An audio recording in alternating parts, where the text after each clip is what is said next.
Jamal Murray is the starting point guard for the Denver Nuggets, and he was the seventh overall pick in a pretty stacked 2016 NBA draft. Over the course of his career, Jamal Murray has been able to put together a pretty solid NBA career. For his career, he's given you about 16 points, 4 rebounds, 4 assists, and he's doing this on 45% shooting from the field, 37% from three, and 88% from the line. And throughout his career, he's really just improved every season he's been in the league. He just continues to add new stuff to his game. And coming into his career, he was compared to Steph Curry, which kind of makes sense. His game is very, very similar to Steph Curry in terms of play style. He's a little bit more explosive, but in terms of just feel for the game and just how they move around on the court, he's very similar to Steph Curry. So I can definitely see why he drew those comparisons. One thing that's been brought into question about Jamal Murray's career throughout the past couple of years, the early portions of his career, even though he was pretty solid and showed promise, his consistency was always in question, because it always seemed like he would have a game where he would show that potential of why he was next up, one of the better young stars in the league.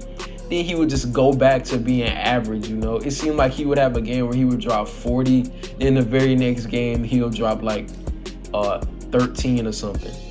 But that consistency all changed in the 2020 NBA season, which, if we all know, is one of the more iconic seasons in NBA history for pretty obvious reasons that I don't have to get into.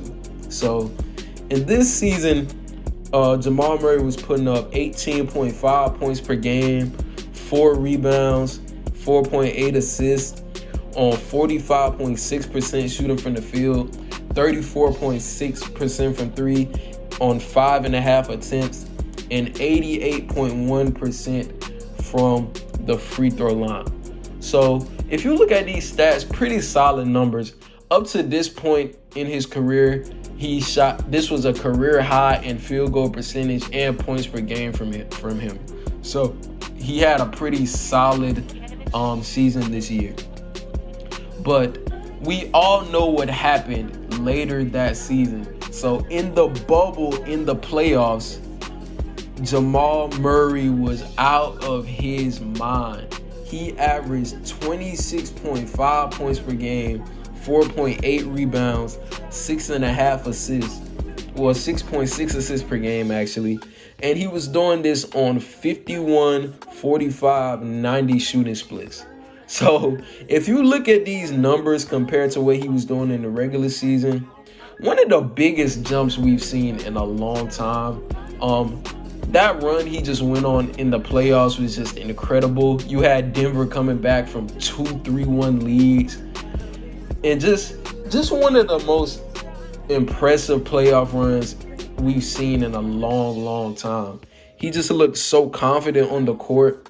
And if you look at these numbers and you don't put a player to them, you just look at them on paper, they look like a very another point guard's numbers. If you know, they look very similar to Steph Curry's numbers. Like, these numbers on this efficiency is just crazy. And you know what he did in the first round versus Donovan Mitchell? They battled it out. He had multiple 50-point games. He dropped 40 in Game 7 versus Kawhi, PG, and the Clippers. Even though they lost in 5 to the Lakers, he still was great in that series. He had a game where he had 28 and 12. So he was very, very solid in that season in the playoffs. And the thing I was really impressed about him the most during those stretch of games was not necessarily his scoring.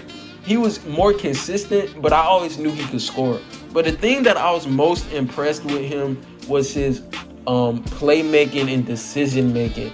It just seemed like every play down the stretch, it seemed like he made the right basketball play.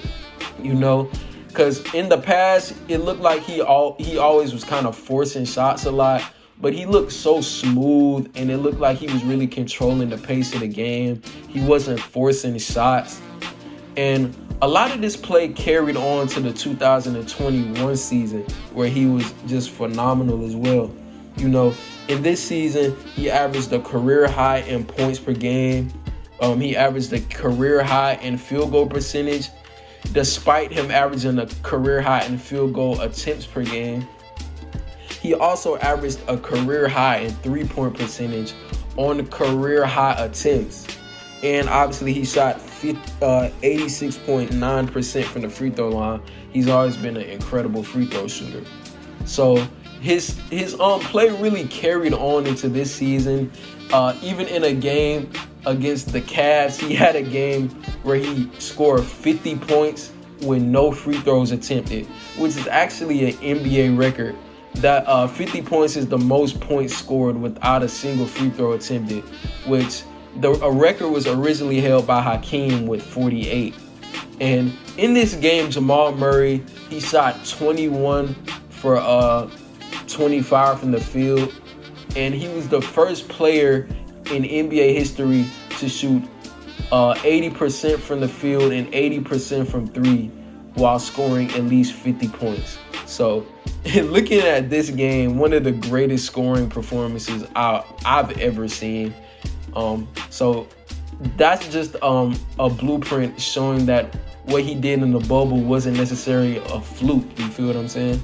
And it was kind of depressing because it did come to an end in a game versus the Warriors this past season. He ended up tearing his ACL. I just remember watching the game and just being so devastated because I was really excited to see what he was going to do in the 2021 playoffs.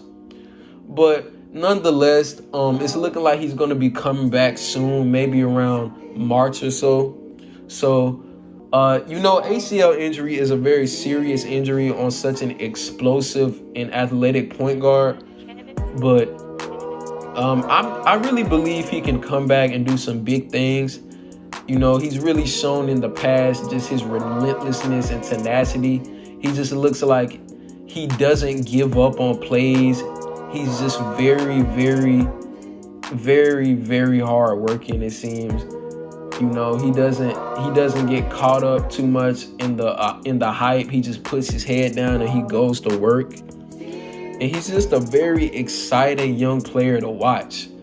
You know, he's like what he did in the playoffs in 2020. He really put himself in that upper echelon of point guards. He really put himself in the conversation of guys like Ja Morant, Trae Young, Devin Booker, Donovan Mitchell, you know.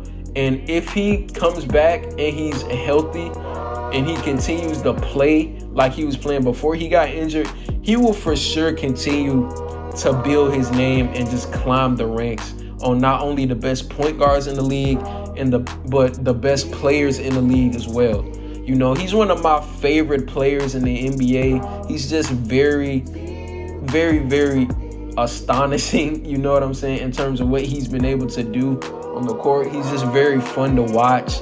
He really reminds me of Steph Curry. Like a lot of people say that Trae Young is comparable to Steph Curry in terms of their play style, but I honestly feel like Jamal Murray plays more like Steph Curry than Trae. That's just my opinion. And you know, with all this being said, how good do I think Jamal Murray can be? I think he can be one of the elite players in this league. You know, he's one of the best players in the league already, if you ask me, when healthy. And if he continues to grow, which he's gonna do, because he's gotten better every year he's been in the league. He's added something new to his game. He's only 24 years of age. He's gonna be 25 by the time he gets back. You know, he's not even in his prime yet. So, you know, I think he can be a top 3 to 5 point guard in the league at his best.